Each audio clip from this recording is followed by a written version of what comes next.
Certains mots ne blessent pas la peau, mais traversent l'âme. Ils n'ont pas besoin d'être hurlés pour frapper. Il suffit parfois d'une remarque dite sur un ton neutre, d'un commentaire glissé comme une vérité, pour que quelque chose en toi se fissure. Ce n'est pas la phrase en elle-même, c'est ce qu'elle touche, ce qu'elle réveille. Une faille ancienne, trop souvent niée, un doute enfoui que tu croyais avoir dépassé. Et soudain, cette voix intérieure que tu pensais apaiser recommence à douter. Et s'ils avaient raison? Et si je n'étais pas assez? Une critique, un mot, et tout vacille. Ce genre de douleur est souvent silencieuse. Tu continues à sourire. Tu fais semblant de ne pas être touché. Oh, mais à l'intérieur, ça gratte. Ça reste, comme une poussière dans l'œil. Invisible, mais impossible à ignorer. Tu rejoues la scène, tu analyses, tu t'accuses, tu t'effondres, en silence. Parce que réagir te ferait passer pour fragile. Parce que te défendre t'exposerait davantage. Alors tu t'éloignes de toi. Tu t'éteins un peu. Et ce peu, répété 1000 fois, devient le gouffre où la confiance s'épuise. Il y a pourtant en toi un désir sourd, un instinct qui résiste, une voix qui ne veut plus plier sous chaque regard, sous chaque remarque. Tu ne veux pas devenir insensible, tu veux devenir solide. Tu ne veux pas ignorer la critique, tu veux la transfigurer, non en vengeance, en tremplin. Tu veux que le coup reçu te serve, qu'il ne te réduise plus.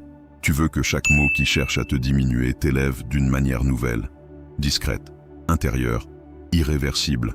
Sénèque disait « Comme l'huître façonne sa perle à partir d'un grain de sable irritant, faites de chaque critique la source de votre éclat. » C'est là que commence la transformation, pas dans la réponse, dans l'alchimie intérieure. Tu ne choisis pas toujours les mots qu'on t'adresse, mais tu peux choisir ce que tu en fais. Tu peux apprendre à ne plus te tordre au moindre jugement. Tu peux façonner, lentement, ce calme inébranlable qui écoute, sans absorber. Car au fond, ce n'est pas la critique qui te blesse, c'est ce que tu acceptes d'en faire résonner en toi. Épictète le savait, n'est pas blessé celui qui est touché par la flèche, mais celui qui en accepte la douleur. Cette phrase ne nie pas la douleur, elle la redéfinit.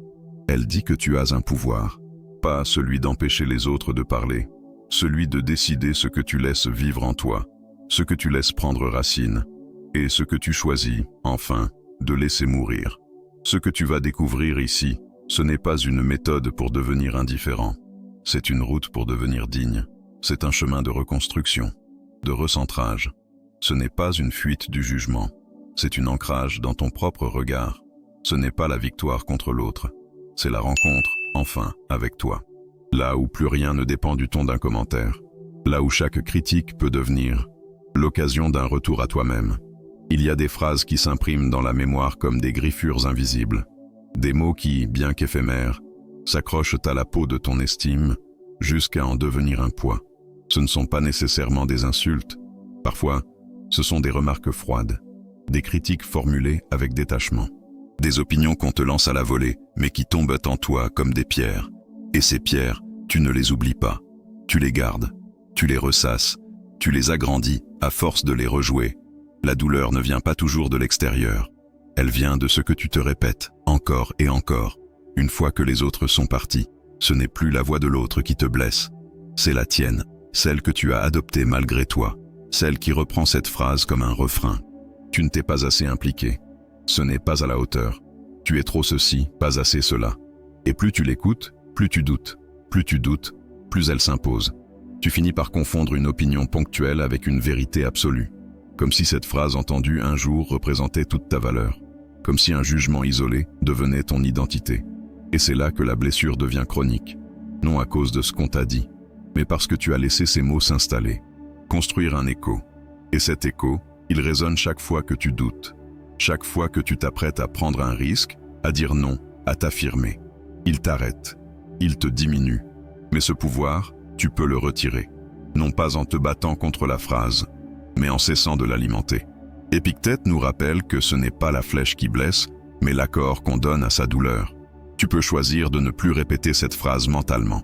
Tu peux la noter, mentalement ou sur un papier, la voir, la nommer et la brûler, littéralement ou symboliquement, car ce qui est mis en lumière perd son emprise. Ce qui est regardé avec lucidité cesse de hanter. Une critique ne doit pas devenir ton miroir, elle peut devenir une lampe. Une lampe qui éclaire un point, mais ne t'englobe pas. Tu es plus vaste que ce qu'on te dit. Tu es plus vaste même que ce que tu crois. Et quand tu reprends le contrôle de ton écho intérieur, tu redeviens libre. Libre d'écouter sans absorber. Libre d'analyser sans t'abandonner.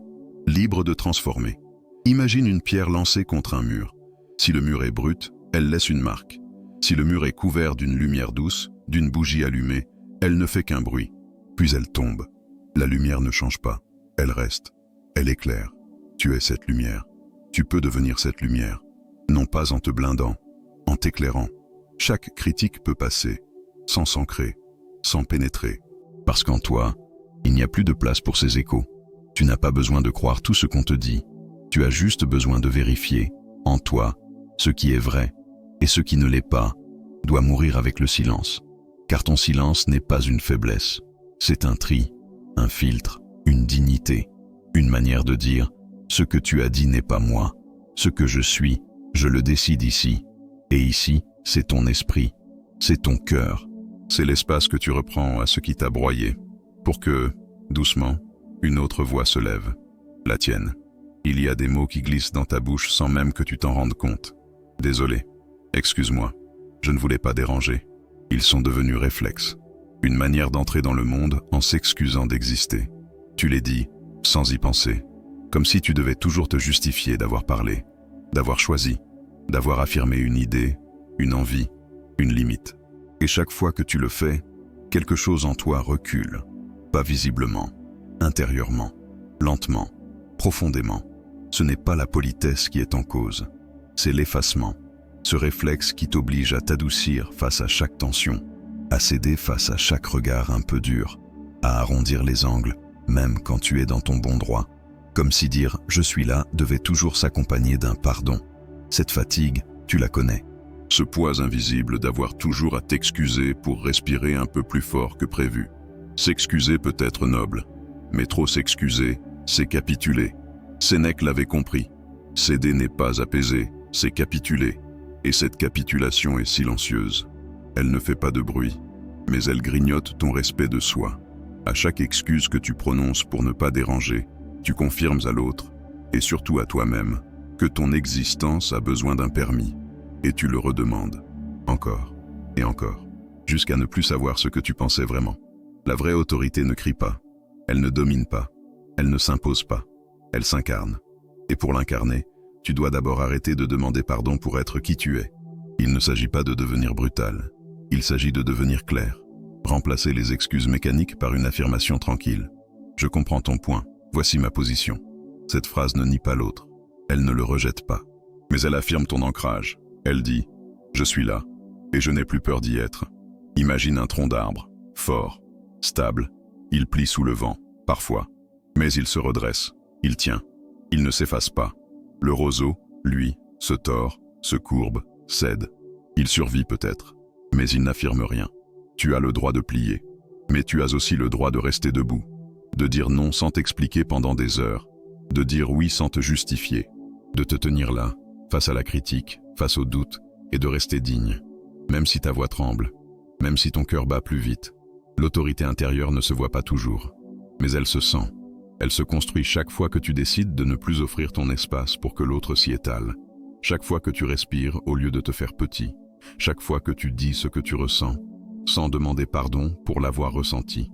Et cela change tout, pas en apparence, en profondeur. Car le jour où tu n'auras plus besoin de t'excuser pour être toi, ce jour-là, plus personne ne pourra vraiment t'effacer. Tu n'as jamais été trop, tu n'as jamais été un fardeau. Tu n'as pas à minimiser ta lumière pour rassurer ceux qui n'ont pas encore trouvé la leur. Et ta parole n'a pas à être lavée par mille excuses.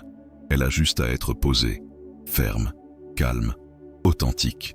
Et c'est cette posture, au fil du temps, qui répare ce que la critique a fissuré.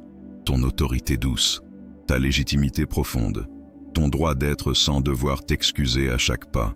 Il y a une autre douleur, plus discrète, plus sournoise, celle de fermer la porte à tout commentaire, même juste, celle de rejeter chaque critique comme une attaque, sans plus chercher à discerner ce qui pourrait t'élever. Tu ne le fais pas par orgueil, tu le fais parce que tu as été blessé, trop souvent. Tu as entendu tant de jugements injustes que maintenant, tu refuses d'écouter. par peur, par fatigue, par réflexe de survie. Mais dans cette fermeture, il y a un paradoxe silencieux. Tu rejettes l'occasion de grandir. Cette blessure-là est plus subtile. Elle dit « je ne veux plus être rabaissé », mais elle agit comme si toute critique était un poison. Alors tu deviens imperméable, pas à l'injustice, mais à la croissance. Car parfois, derrière une remarque maladroite, se cache un levier, une lumière, une vérité inconfortable mais libératrice. Et la rejeter systématiquement, c'est comme refuser un outil, simplement parce qu'il a été tendu par une main malhabile. Tu n'as pas besoin d'accepter tout ce qu'on te dit. Tu as besoin d'apprendre à filtrer. Épictète nous rappelle « Ce qui n'améliore pas l'âme, la diminue ». Cette phrase ne dit pas de tout recevoir. Elle dit de ne rien rejeter sans examiner. Ce qui ne te fait pas grandir t'alourdit. Ce qui ne te construit pas t'éloigne de toi. Et parfois, c'est une critique, oui, une critique, qui contient une pièce manquante de ton développement intérieur. Mais pour voir cela, il faut calmer la peur. Il faut sortir de la réaction. Il faut devenir observateur. Te poser cette question. Qu'est-ce que, là-dedans, peut me renforcer? Même si la forme est maladroite. Même si la voix qu'il a prononcée n'était pas bienveillante. Il peut y avoir, sous l'aigreur, un détail à regarder. Non pour plaire à l'autre, pour te rapprocher de toi. Car apprendre, ce n'est pas se soumettre. C'est s'armer. De clarté, de justesse, de maîtrise. Pense à un forgeron. Il polit sa lame avec du sable. Ce sable gratte. Il use, il irrite. Mais il affine. Sans ce frottement, la lame reste brute. Dure, mais sans éclat. Toi aussi, tu peux devenir ce forgeron de toi-même. Et chaque critique constructive, bien filtrée, peut être ce grain abrasif qui révèle ton tranchant. Non pour blesser, pour briller, pour devenir plus précis, plus toi. Il ne s'agit pas de tendre l'autre joue à ceux qui attaquent. Il s'agit de tendre l'oreille à ce qui peut te servir. Même une voix désagréable peut porter une vérité utile. Même un mot mal prononcé peut contenir un miroir. Ce n'est pas l'autre qui doit toujours changer sa façon de parler.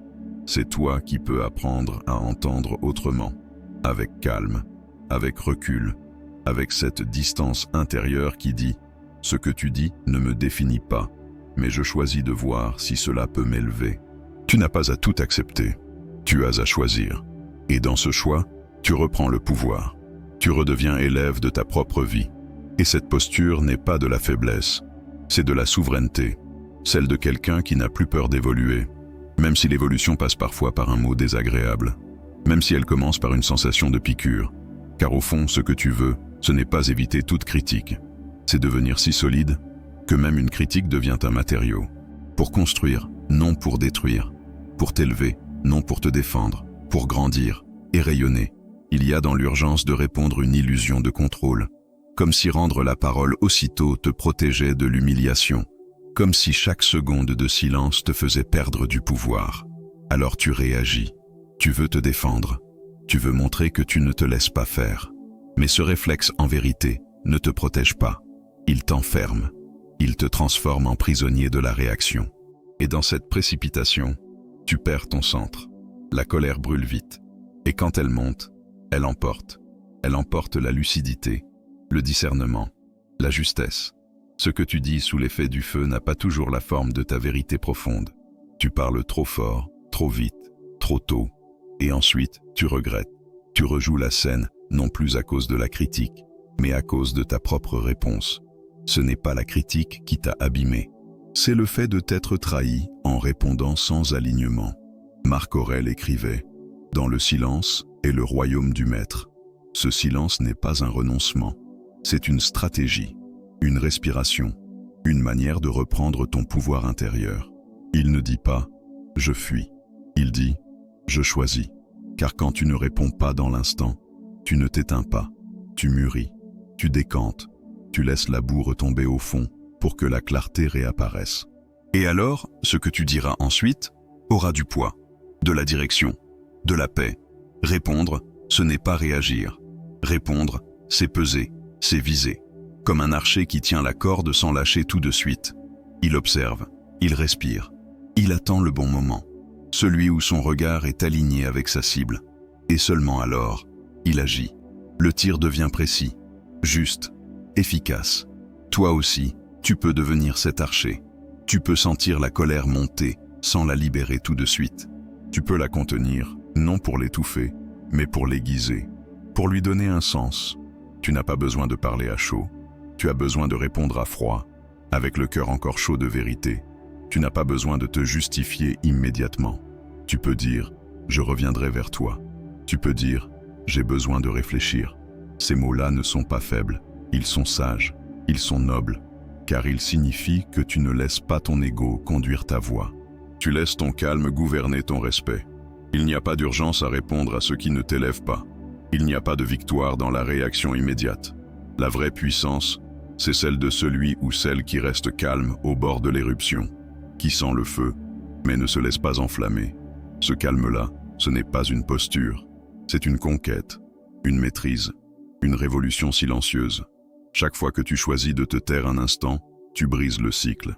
Tu retires de la critique son carburant, tu empêches qu'elle te déforme, et tu permets à ta réponse de naître, non de la douleur, mais de la clarté. Tu ne ripostes plus, tu réponds, tu ne répliques plus, tu vises. Et ce que tu vises alors, ce n'est plus l'autre, c'est ta propre dignité retrouvée. Il y a une douleur que l'on porte en silence. Ce n'est pas la critique elle-même, c'est la peur qu'elle confirme ce que tu redoutes déjà. L'impression de ne jamais être à la hauteur, pas seulement aux yeux des autres, mais à tes propres yeux. Et cette peur te suit comme une ombre. Elle t'épuise, elle t'oblige à te comparer, à vérifier sans cesse si tu es assez compétent, assez aimé, assez correct.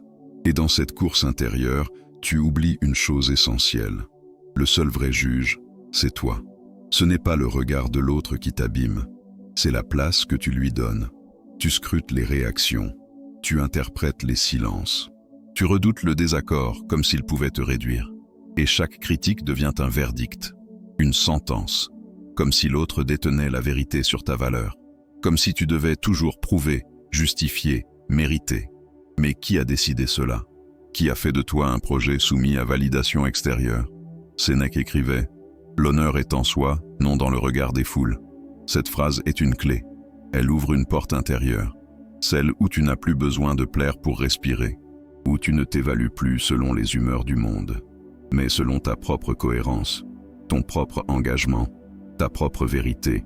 Il ne s'agit pas de devenir indifférent, il s'agit de devenir indépendant, de reconstruire, doucement, un regard sur toi, qui ne tremble plus dès qu'on te regarde de travers.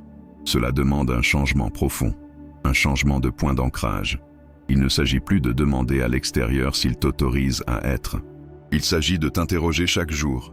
Ai-je été fidèle à moi-même? Ai-je tenu mes promesses silencieuses? Ai-je respecté ma propre parole? C'est là que la confiance naît, pas dans les compliments, dans l'intégrité.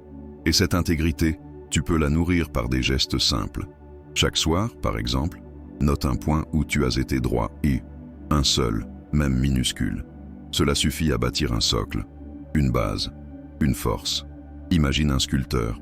Il travaille son œuvre jour après jour. Parfois, les passants critiquent. D'autres fois, ils admirent. Mais lui, il continue. Il sait ce qu'il façonne. Il connaît l'intention. Il voit ce que les autres ne voient pas encore. Et il ne juge pas son travail à l'applaudissement. Il le juge à sa fidélité au geste, à la patience du processus, à l'exactitude de sa vision. Toi aussi, tu peux devenir ce sculpteur, de ton être, de ta dignité, de ta confiance. Te mesurer à toi-même, ce n'est pas de l'orgueil, c'est un recentrage. C'est dire, je ne suis pas parfait, mais je progresse. Je ne suis pas ce qu'ils disent, je suis ce que je bâtis. Ce regard-là, personne ne peut te le retirer, parce qu'il est enraciné, parce qu'il t'appartient, parce qu'il est devenu ton miroir, non celui des autres, mais le tien. Et ce miroir, même brisé un jour, peut être recollé. Il suffit d'y déposer, chaque soir, une preuve de fidélité à toi-même, une trace, une étincelle, une victoire silencieuse, celle de t'être respecté, envers et contre tout. Il y a des critiques qui tombent sans avertir, comme une gifle verbale glissée dans une conversation, comme une flèche décochée sans émotion. Et ce qui fait mal, ce n'est pas seulement ce qui est dit, c'est la surprise, c'est l'embuscade. Tu n'avais rien vu venir.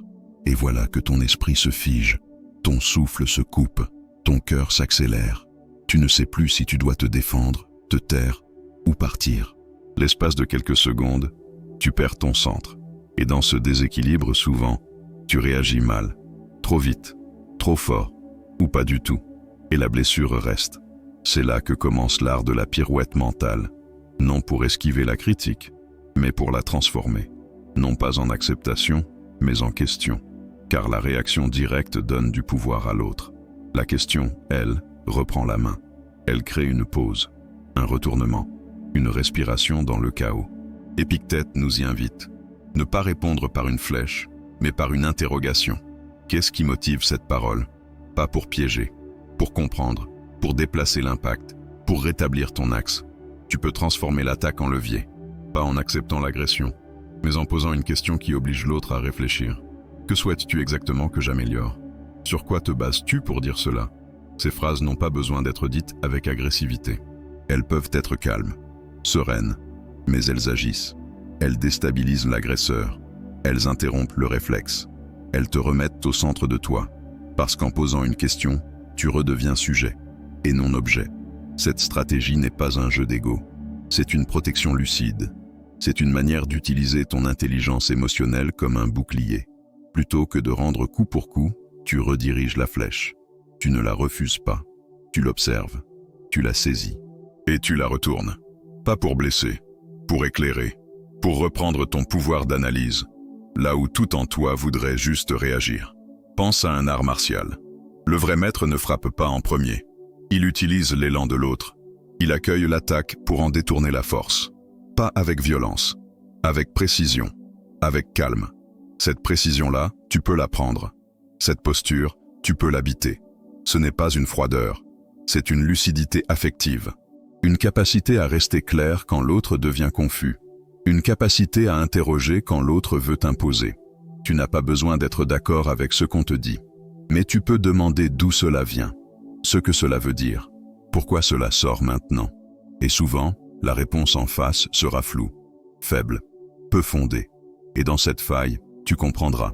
Ce n'était pas vraiment toi qu'on attaquait. C'était une projection, un transfert, une tension de l'autre qui cherchait un point d'impact. Et tu n'as pas à devenir ce point.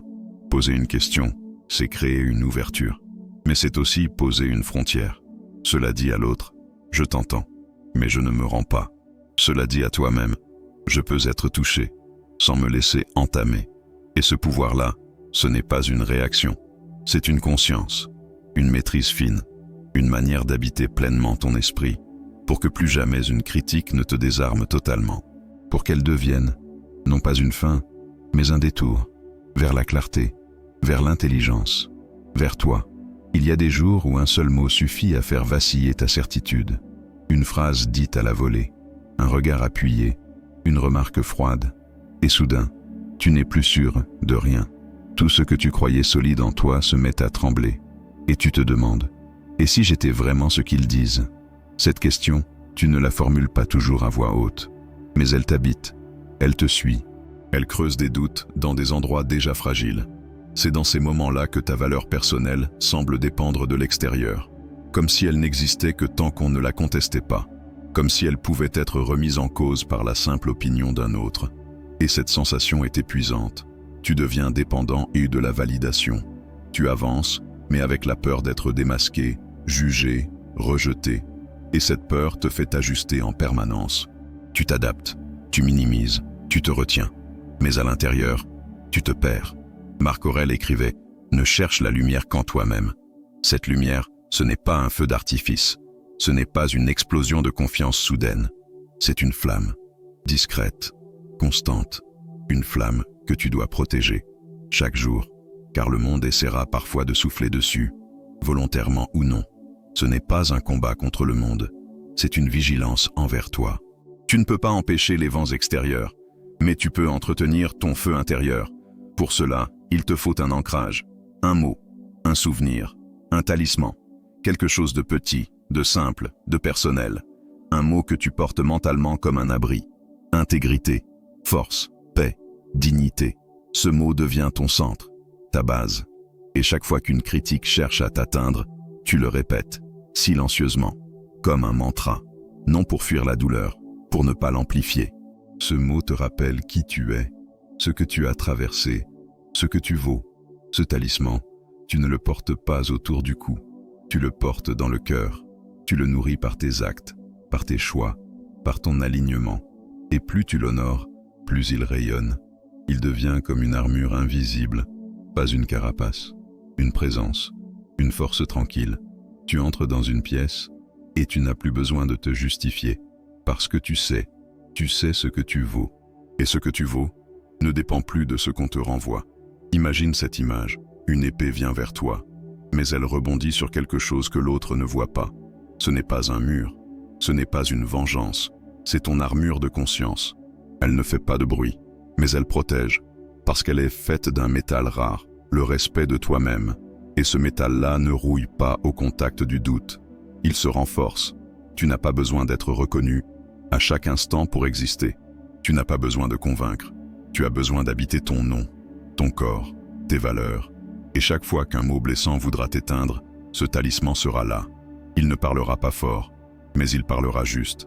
Et ce qu'il dira, c'est ceci. Je sais qui je suis. Je sais ce que je vaux.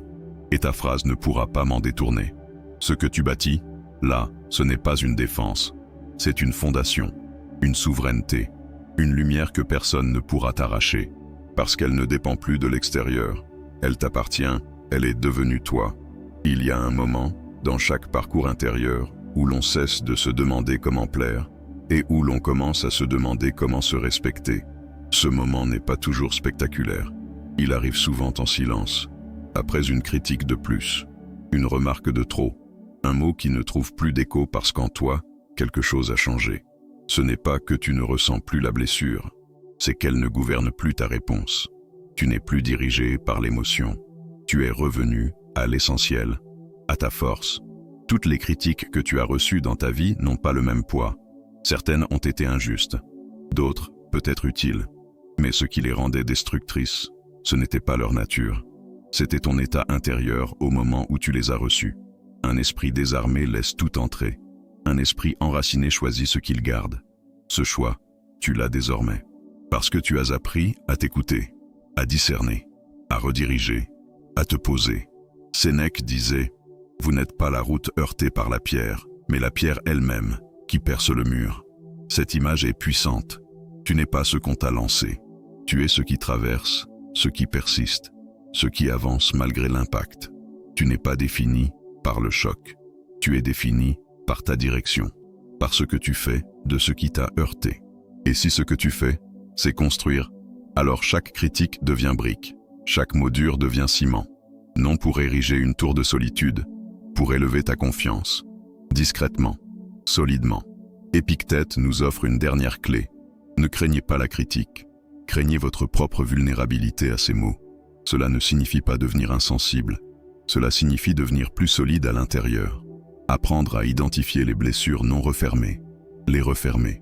Ne plus laisser les paroles des autres ranimer des douleurs anciennes. Ne plus leur donner le pouvoir de rouvrir ce que tu as passé des années à recoudre. Demain, il y aura d'autres voix, d'autres opinions, d'autres jugements. Mais demain, tu ne seras plus le même. Parce que ce que tu as entendu ici n'est pas une leçon. C'est une reconnaissance. Une manière de te rappeler que tu n'es pas seul, que d'autres, comme toi, ont tremblé sous le poids des mots, et qu'ils se sont relevés. Un mot à la fois, un silence à la fois, une respiration à la fois. Alors, à la prochaine critique, tu peux faire ce choix. Respirer, interroger, transformer. Non pas pour répondre vite, pour répondre vrai, pour rester digne, pour rester toi. Et plus tu feras cela, plus ta confiance deviendra un territoire que personne ne pourra envahir.